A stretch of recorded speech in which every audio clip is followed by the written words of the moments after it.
All right, so time to look at some conservation of energy examples. So when we're doing these examples and solving conservation of energy problems, you always got to be separating the problem into an initial stage and a final stage. So at the initial stage, you got to go through a checklist in your head. Am I moving? If you answer yes, you have kinetic energy. If you answer no, you do not.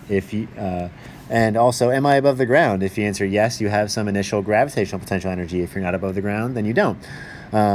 If you are moving and above the ground, then we have both of those, and we have to actually add them together on the initial side. And then again on the final side, you got to repeat that process. So on the final side, am I moving? If you answer yes, you have some final kinetic energy. If you're not, you don't. And am I above the ground at the ends? If you answer yes, you have some initial gravitational potential energy. If you don't, you're not, then you don't.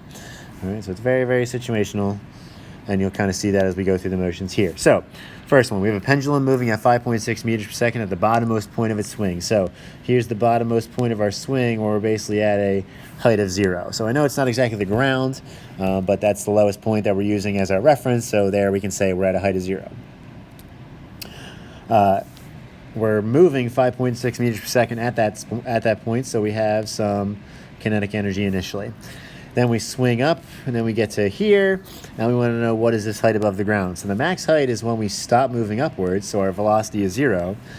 So there is no kinetic energy at the end, but we are above the ground. So we have some gravitational potential energy final. Okay, so here I am starting with all 4 of those terms right here. Okay. And again, we're not above the ground at the start, so our gravitational potential is 0, and we're not moving at the end, so our final kinetic energy is 0. We are moving at the start, so we have some initial kinetic energy, and then we are finishing above the ground, so we have some final gravitational potential energy. So from there, kinetic energy is 1/2 mvi squared. Our gravitational potential energy is mgh. So from here, our mass is going to cancel out because it's the same mass that we will be plugging in, and it's in every single term, so we can cancel that out. And then you're just plugging in your speed is 5.6, little g is 9.8, solve for your height, and you should get a height of 1.6 meters. Number 2, so we have a snowboarder starts from rest, okay? So VI is equal to 0 when we're at the top of a 125 meter tall mountain. So here is our 125 meters. That is our height. Okay, and we're starting from rest, so VI is equal to 0. So since we're starting above the ground, we're starting with some gravitational potential energy. Okay, and then when we get to the bottom, that's all turning into kinetic energy because there is no height, but we are moving. So we have kinetic energy at the bottom. All right, so again, we're not moving at the top, so there is no initial kinetic, but we are above the ground, so we have initial gravitational potential.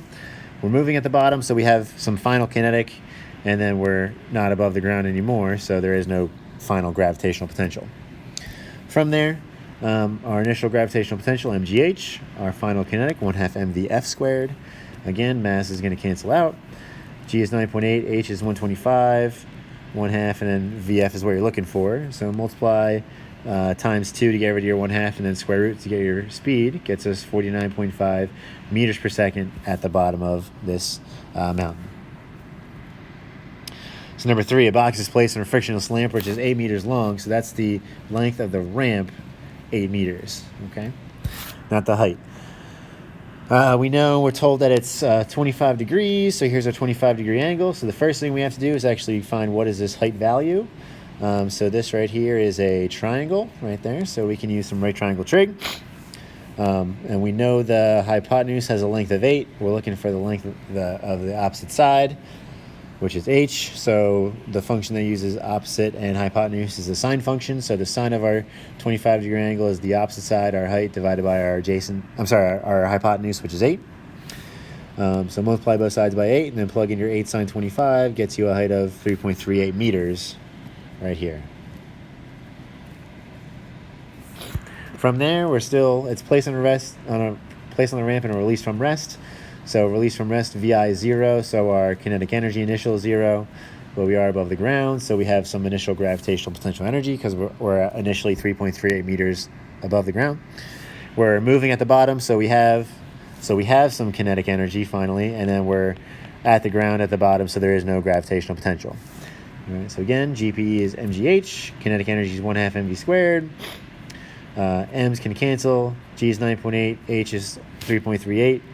1/2, and then VF is what we're looking for. So same problem solving algebra there, and gets us a speed of 8.14 meters per second. Nice and easy. Number 4. So we have a projectile fired at an angle of 45 degrees on top of a 265 meter cliff with a speed of 185 meters per second. Use conservation of energy. What will the speed be when it strikes the ground? So earlier in the year, we would have had to do several steps to figure out our speed when we actually get to the bottom. So when we get to the bottom, we're kind of moving like this. Okay, so we would have wanted to know what is that VF. Okay, so what we would have had to have done is first take our 185 and our 45 degree angle and break that into VIX and VIY. And then we have a delta Y of negative 265 because we're finishing that far below where we start.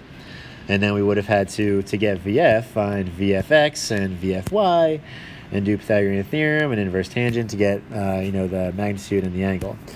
That's all in the beginning of the year. Now we can use conservation of energy and reduce a lot of that work. So we're starting off launching something at 185 meters per second, so it has some initial kinetic energy at the start. But we're also at a height, so instead of delta Y negative 265, now H is equal to positive 265. We're starting some height above the ground, so we have some initial gravitational potential. So we're moving and off the ground, so we have to add those two together to get our total initial energy. When we get to the bottom, though, we're at a height of 0, so there is no gravitational potential energy, but we are moving when we reach the ground, so we have some final kinetic energy.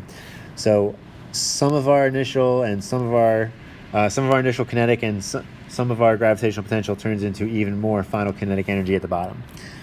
So our initial KE is 1/2 mvi squared, and then our initial gravitational potential is mgh, and then our final kinetic energy is 1/2 mvf squared. M is in every single term, so we can cancel that out. And then we got our half is a half, VI is 185, G is 9.8, HI is 265. We got our 1/2, and then we're looking for speed when we get to the ground. So this is 185 squared here. So square that times a half, add it to 9.8 times 265, and then times 2 to get rid of your fraction here, and then square root to find your final speed, and you get 198.5 meters per second when we get to the ground. We can't completely discount projectile motion, though, because conservation of energy can only let us get our speed when we get to the ground. We would still need projectile motion to say, how long until we land, or how far away do we land, which is delta x. So doing all that at the beginning of the year wasn't completely pointless. All right. But it's definitely much easier to get the speed through conservation of energy. And number 5, so we have a roller coaster, which is a common situation when it comes to conservation of energy.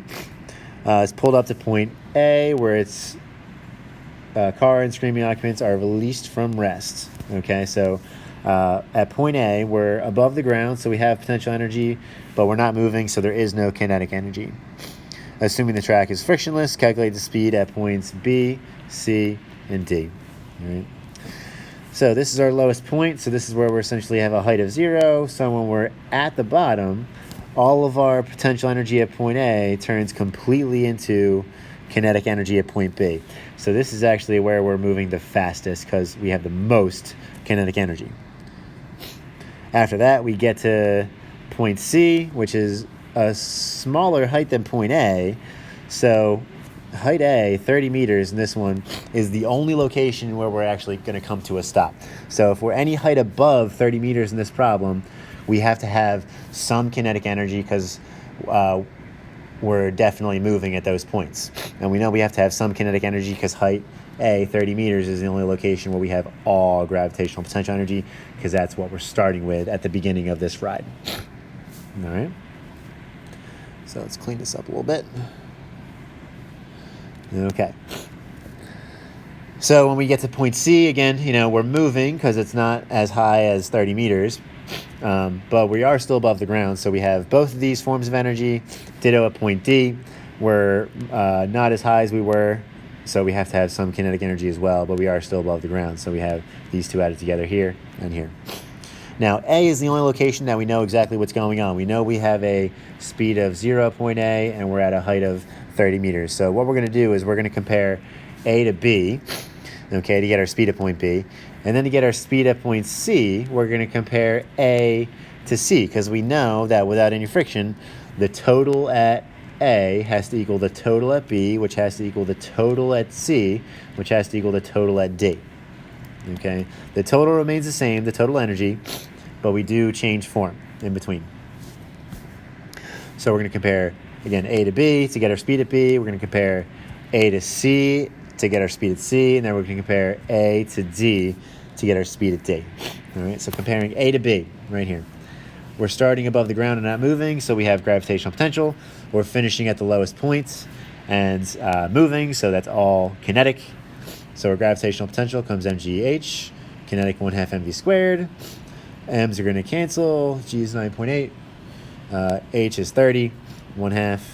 There's your V at point B squared. So multiply these times 2 to get rid of your fraction. Square root to get rid of the square gives you 24.25 meters per second.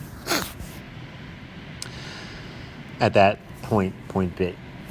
Now to find our speed at point C, again, we know what's going on at A, so we can compare the total energy at A, our gravitational potential at A, to our total energy at C, which is these two, because we're not at the same height. So our gravitational potential at A becomes mgh.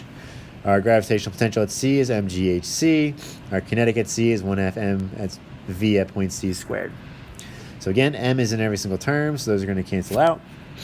G is 9.8, H is 30. H at point C is, G at point C is 9.8, H at point C is 25, 1/2, and then speed at point C is what we're looking for. So multiply these, multiply those, multiply these, and then subtract these multiplied to finish solving for V. You're going to multiply by 2 to get rid of the 1/2, and then square root gets you a speed of 9.9 meters per second, which is what we would expect that to at least be less than our speed at point B, because we're not going as fast. And that's also because we're not quite as low as we were before. We have to have some gravitational potential because we're off the ground. So some of all of our kinetic at the bottom gets split between kinetic and gravitational potential at point C. All right. Now A to D. So we're still going to start with our gravitational, our total energy at A. Set that equal to our total energy at B, which is the sum of these two because we're off the ground and moving. So gravitational potential at A, mgh. Gravitational potential at D, mghd. And then kinetic at D, 1/2 m at point D squared. M, those all cancel out. G is 9.8, H at A is 30. G is 9.8, H at D is 12. 1/2, speed at D squared. So multiply, subtract this over, times 2 to get rid of your 1/2, and then square root to solve for V gets you 18.78 meters per second.